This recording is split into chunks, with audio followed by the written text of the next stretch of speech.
One of the things that I think is so wonderful about your artistry is how you're sharing it with the students at Manhattan School of Music. And we're going to show a video at the end of all this of some of the sessions that you offer. And people can go on your own Facebook, your own YouTube channel and see those lessons and click and see they're about 5 minutes in length. And I'm thinking about the playlist listeners that are music lovers, but not necessarily music performers. And I was just wondering if you might be able to reflect on how we are inspired by each other as performers, how we hear something that someone else has done or a perspective that they give the music, and how you incorporate that and make that part of you in your performance.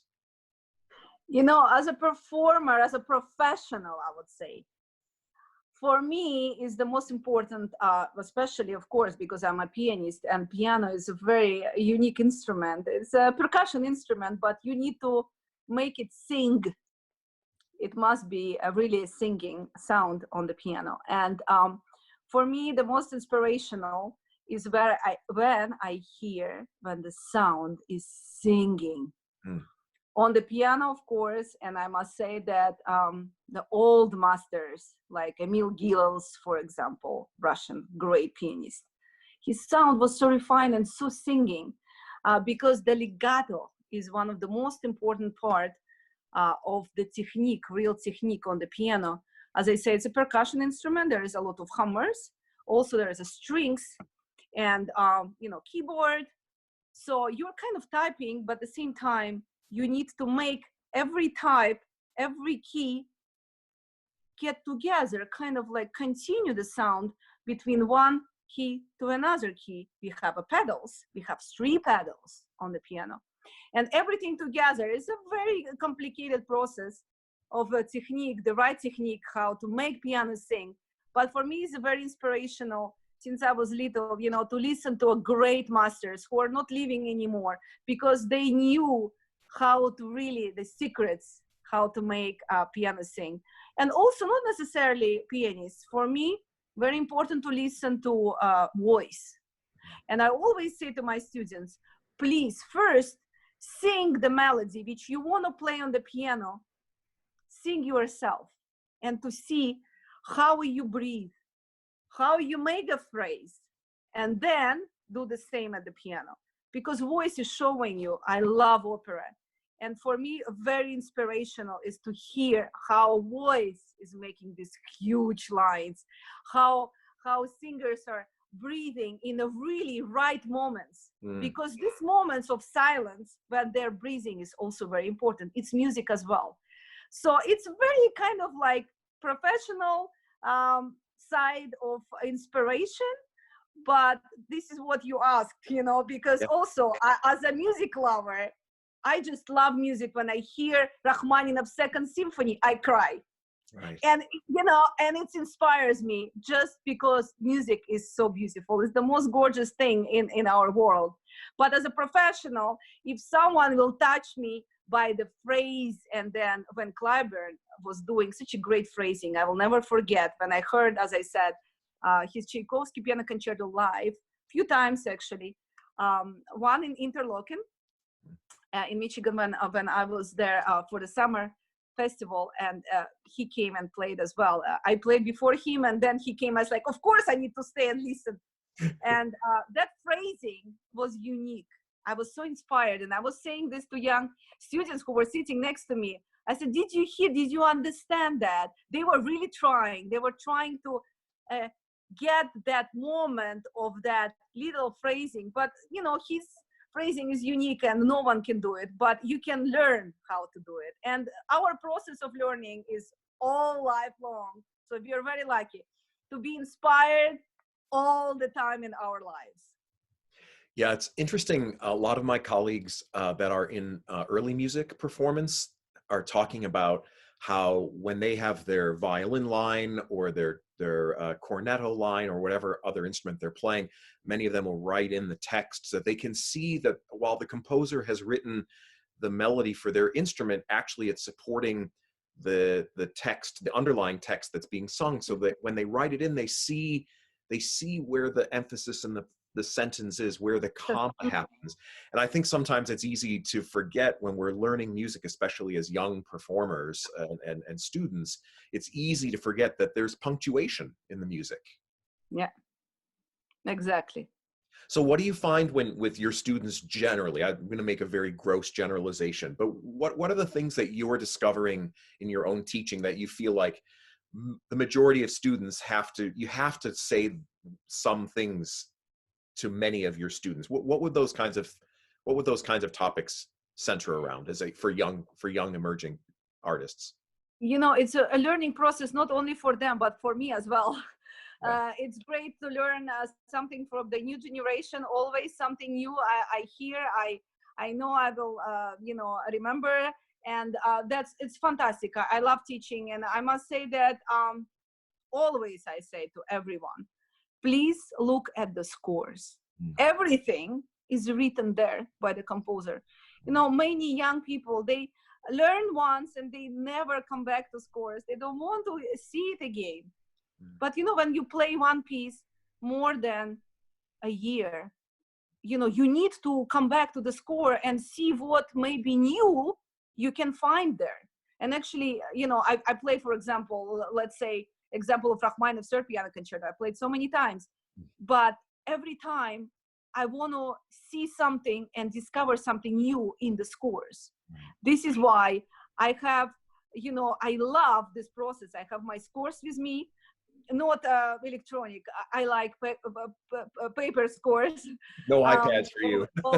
Always. And I just love the process, sitting, practicing, and looking at the scores. Always find something new, always. So that's very important. That's the most important thing I always say to all my students, and also when I'm teaching master classes, just to look at the scores first, you know. And it's already half of your work. It's all there. And then, of course, as I said, singing, the sound for me. Getting, you know, older and, getting to understand more in life, it's kind of like open your ears, your heart to some new sounds, new, I don't know, it's like more a new sensitivity you get, you know. I'm talking about myself.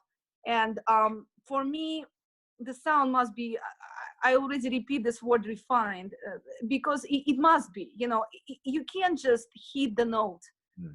You need to make love with this note. You need to feel how special the sound comes from this note. You need to sing. I always wanted to be a singer. Oh. Yes, because my grandmother was a singer, and Rachmaninoff was actually accompanying her in some concerts. Yes, but I have a voice probably, but I just never did it professionally. But I must say that I'm a singer on the piano. This is what I do. That's the most important thing for me, is to sing on the piano. So I always tell this to my students. And I'm sure when you're hosting your competition, for example, I'm sure you have things that are in your own priorities as the competitors are performing, to say, oh, this person has these kinds of skills, and trying to weigh that all up. But I'm sure if someone's watching who's going to be competing, start singing with your piano. Exactly. But for everyone, the matter of sound is different. Of course, the scale of the quality of sound is different for each of us, you know, because it's very personal. It's great. You know, music is very personal and we feel it differently. But if someone is touching me, the performance is touching, you know, it's touching me on a different levels, dynamic sound difference, from a huge sound, fortissimo to pianissimo, you know, the quality of how they can use the instrument. And of course, the interpretation, the interesting ideas, everything together. This is what we are looking, in the new generation, because they need to be better than us. Right.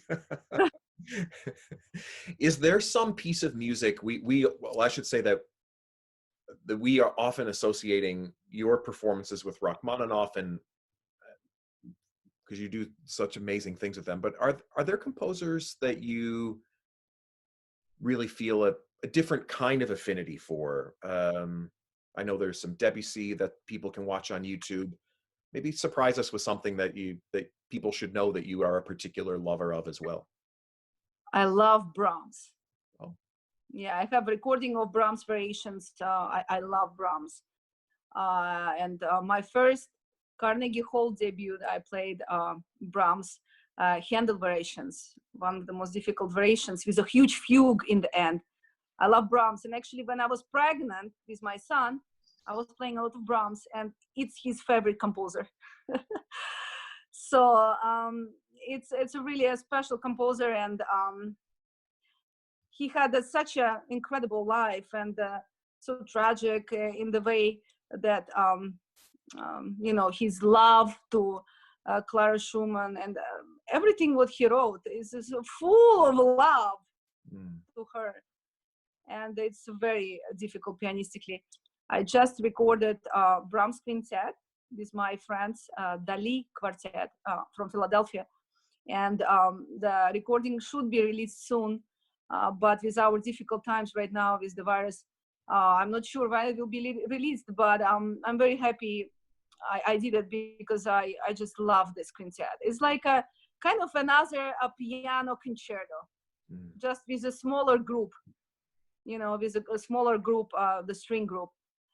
So yeah, Brahms is one of my, but how I can say that I don't like Beethoven, who is a genius for piano, for everything, for you know, orchestra, or Mozart, or as you said, Debussy and Ravel and Chopin, who was a genius and king of pedal, king for a whole piano instrument as an instrument, and of course modern music. You know, I mean, not that modern now, but when I was studying, you know, Schnittke and all Gubaidulina, it was very modern. Now it's already a classic, right. You know, and all the new living composers, young composers. It's also, there's so many interesting compositions. I can't say that particular one composer would be now that I would say that's it, you know. Yes. No, it's the music is great. I just love it. Oh, amazing. Olga Kern, it has been such a pleasure to have you on the Jukebox playlist, and I'm so grateful that you gave us such a varied list, and for all the insight that you were able to share. I know that people that have been watching and listening have really appreciated it. So we want to wish you all the very best in Moscow with your family, and we all can't wait to have you on our various concert platforms in the very, very near future. And maybe we'll get you to sing something at some point too. How about that? Maybe at some point. Well, I think one of your encores is going to have to be Honesty by Billy Joel, I suspect. Billy Joel. Now everyone knows. Yeah. All right. Well, be safe over there, and we will talk to you soon. Thank you too. Thank you.